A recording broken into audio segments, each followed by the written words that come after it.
Olha, depois da condenação em primeira instância ontem do ex-presidente Lula, todas as atenções estão voltadas para o Tribunal Regional Federal da 4ª Região, que reúne Rio Grande do Sul, Santa Catarina e Paraná. E está conosco, aliás, ontem ele já nos atendeu gentilmente durante a nossa cobertura, desembargador Carlos Eduardo Thompson Flores. Tudo bem, desembargador? Bom dia, mais uma vez, obrigado pela gentileza. Bom dia, é um prazer participar do seu conceituado programa. Nós é que agradecemos.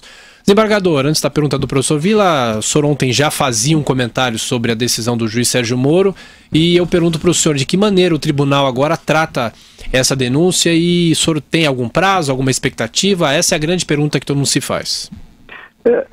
Esse volta e meia, e é natural que assim seja, as pessoas perguntam pelo fato, digamos, da notoriedade dos réus, se isso traz um tratamento especial aos processos. E eu vou lhe dizer que absolutamente. É um processo como o outro, naturalmente envolve um personagem aqui bastante conhecido, como também outros, e o processo terá a tramitação regular. Ele agora será interposto, pelo que eu li no jornal, o Ministério Público também não concordou com a sentença, ele quer aumentar as penas, a defesa vai interpor o recurso e ele irá para o tribunal. No tribunal, serão apresentadas as razões da defesa, depois terá vista do Ministério Público e aí vai para o relator, que é o desembargador João Pedro Gebra Neto, que tem sido muito expedito. Depois o processo ele elabora o seu voto, encaminha ao revisor, o desembargador Leandro Poulsen, e este, assim que tiver seu voto, pedirá dia para a pauta. Eu acredito, isso aqui é uma estimativa, que esse processo, os senhores vejam que são vários réus, as apelações às vezes têm mais de 300 páginas, quer dizer, é um processo complexo, como todos esses processos que envolvem crimes contra a administração pública. E eu acredito que até agosto do ano que vem, esses processos, não só os do ex-presidente Lula, como todos os outros personagens que já estiverem no tribunal, serão julgados já. Dr. Thompson Flores, bom dia, é Marco Antônio Vila. É um prazer ouvi-lo, professor. Prazer também. O senhor que preside aí o TRF da 4ª Região, eu gostaria que, por favor, o senhor nos explicasse ao nosso ouvinte. Quer dizer, o processo, quando vem alguém está recorrendo numa sentença, no caso de Curitiba, ele entra na fila, deve ter uma espécie de fila aí, né? Dos que estão recorrendo e tal. Então, é necessário, ninguém pode furar a fila, vamos dizer assim, de uma forma mais popular, né? Eu pergunto isso para o senhor, quer dizer, é necessário primeiro entrar na fila, depois, claro, isso vai estar com a 8ª turma, né?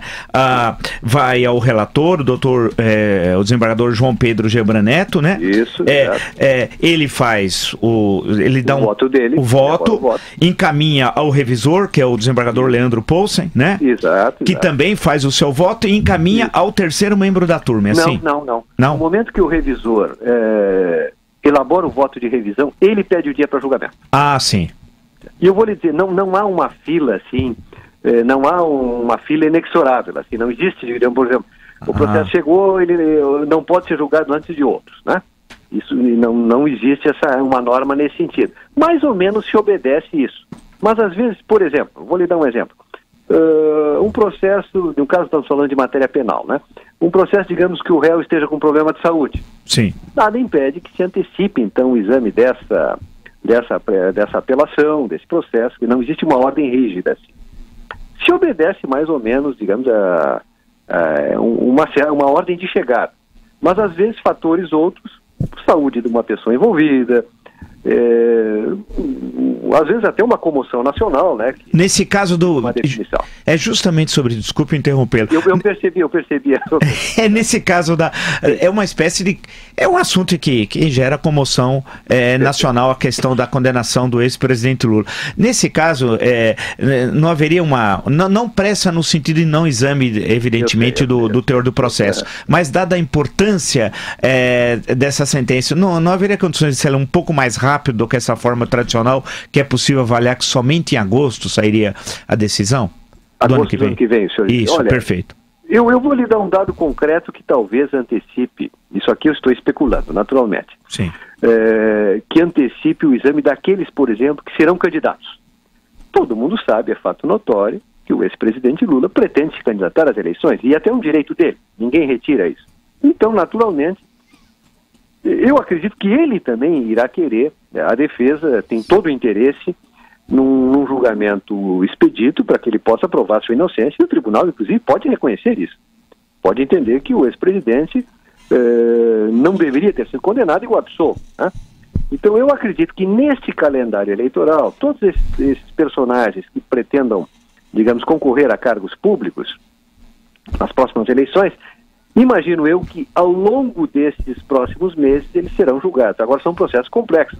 O senhor veja, como eu referi ontem, cada apelação ali, às vezes 300, 400 páginas, são vários réus, isso tem que ser examinado, né? E até eu vou lhe dar um dado interessante, um dado estatístico, se o senhor me permite. Sim. O juiz Moro, agora acrescentando essa sentença de ontem, ele já proferiu na chamada Operação Lava Jato 32 sentenças de mérito. Tá?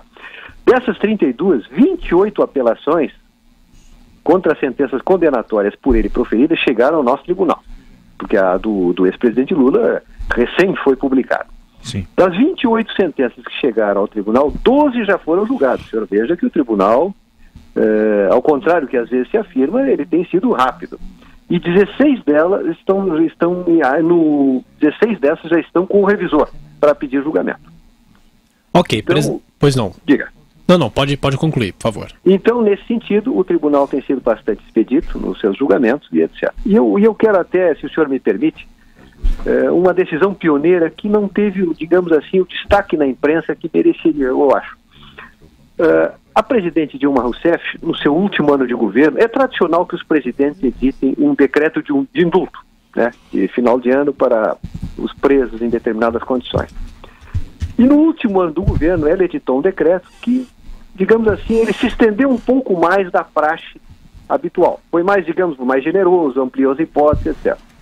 Este decreto, e aí que tem importância, este decreto foi objeto de uma decisão do nosso tribunal, do plenário, do órgão especial, perdão, que declarou a inconstitucionalidade desse decreto.